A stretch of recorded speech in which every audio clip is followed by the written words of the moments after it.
فرعون کا فتویٰ عاجزی اور حضرت موسیٰ علیہ السلام کا فرعون سے وعدہ۔ حضرت جبرائیل علیہ السلام ایک مرتبہ ایک استفتاء لے کر فرعون کے پاس آیا اور فرعون سے کہا، جس استفتاء کا مضمون یہ تھا کہ ایک غلام جو آقا کے زیر ماتحت ہے، آقا کے مال اور نعمت سے پلا،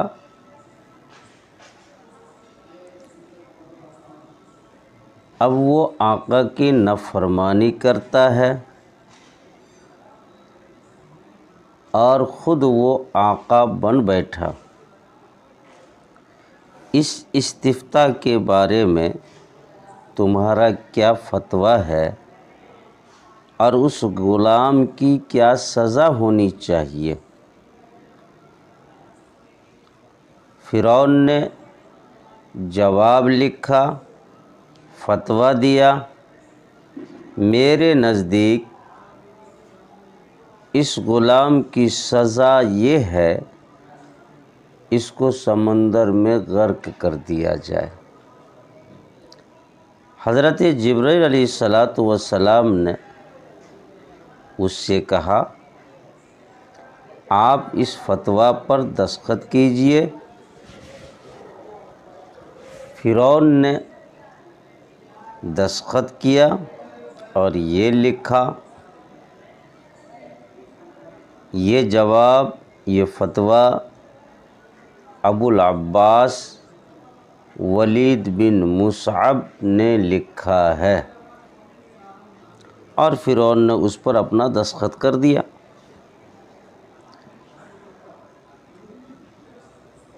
اب کچھ زمانے کے بعد وہ حضرت موسیٰ اور فرعون کا جو واقعہ آیا، جب فرعون سمندر میں غرق ہونے لگا اور اس وقت وہ ایمان لانے لگا، حضرت جبرائیل علیہ السلام نے اس کے ہاتھ کا لکھا ہوا فتویٰ اس کو دکھایا، اور حضرت جبرائیل نے کہا، یہ معاملہ جو تمہارے ساتھ کیا جاتا ہے یہ اس فتویٰ کے مطابق ہے، اس لیے کہ تم اللہ کے غلام تھے، اللہ نے تم کو پیدا کیا، اللہ نے تم کو نعمتوں سے نوازا، اور اللہ کی نعمتوں میں تم پلے بڑھے،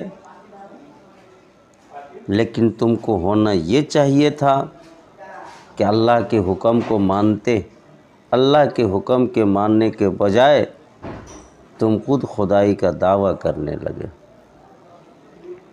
اسی فرعون کا ایک عاجزی کا واقعہ ہے۔ دریائے نیل ایک مرتبہ خشک ہو گیا، مصر کے سارے لوگ فرعون کے پاس آیا اور کہنے لگا، آپ ہم سبوں کے خدا ہیں، دریائے نیل کا پانی خشک ہو چکا ہے، جس بنا پر جانور ہلاک ہو رہے ہیں، انسان پانی کے لیے ترس رہا ہے، ایسا ہے کہ آپ دریائے نیل کا پانی کو جاری کر دیجئے۔ فرعون نے کہا، یہ تم مجھ سے 3 مرتبہ درخواست کرو۔ سارے لوگوں نے 3 مرتبہ ان سے کہا، اور یہ بھی کہا، اگر آپ دریائے نیل کا پانی جاری نہیں کرتے ہیں، ہم آپ کو خدا تسلیم نہیں کریں گے۔ یہ کہہ کر مصر والے وہاں سے روانہ ہو گئے اور فرعون نے کہا تم لوگ جاؤ۔ سارے لوگ چلے گئے۔ اس کے بعد فرعون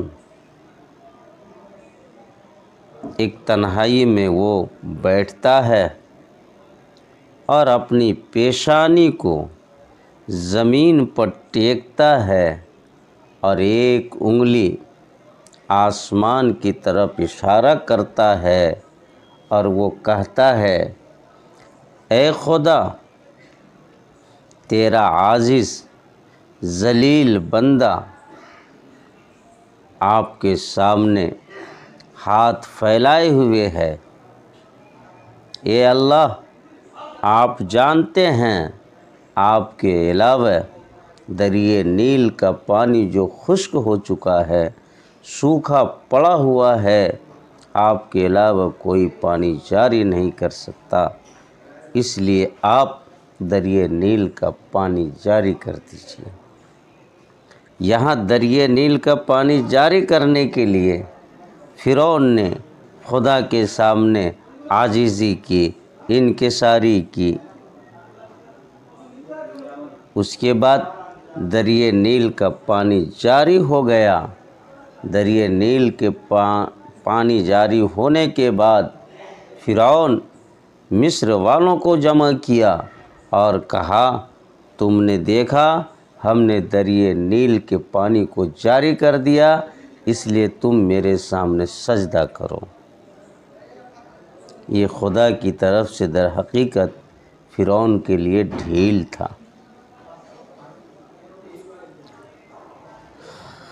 حضرت موسیٰ علیہ السلام نے فرعون سے وعدہ کیا، کہا اے فرعون، اگر تم خدا پر ایمان لے آؤ تم ہمیشہ جوان رہو گے اور تمہاری حکومت ہمیشہ رہے گی، کھانے پینے نکاح کی لذت سے تم لطف اندوز ہوگے جب تک تم پر موت طاری نہ ہو جائے، اور مرنے کے بعد تم جنت میں جاؤ گے، یہ ہم تم سے وعدہ کرتے ہیں۔ حضرت موسیٰ علیہ السلام کی یہ بات فرعون کے اچھی لگی اور فرعون نے دل میں سوچا کہ موسیٰ جو باتیں کی ہے یہ صحیح ہے، ان کی بات مان لینی چاہیے۔ اسی اثنا میں اس کا وزیر حامان آتا ہے اور حامان کے سامنے فرعون نے بیان کیا کہ میں چاہتا ہوں کہ موسیٰ نے جو باتیں کہی ہے وہ بات مان لینی چاہیے۔ اب حامان نے کہا میں تو یہ سمجھ رہا تھا، میرا آپ کے بارے میں ایسا خیال تھا کہ آپ دانش مند ہیں، آپ عقل مند ہیں، لیکن آپ ایسا نہیں نکلے، اس لیے کہ سارے مصر والے آپ کو خدا مانتے ہیں۔ اگر آپ موسیٰ کی بات کو مان لیں گے، جو آپ کو خدا مانتے ہیں وہ سب آپ کو خدا ماننے سے مکر جائیں گے، آپ کی بادشاہت چلی جائے گی۔ اس لیے فرعون نے اپنا ارادہ بدل دیا، اس لیے کہ فرعون کو بہکانے میں حامان کا جو ان کا وزیر تھا ان کا بہت بڑا ہاتھ ہے۔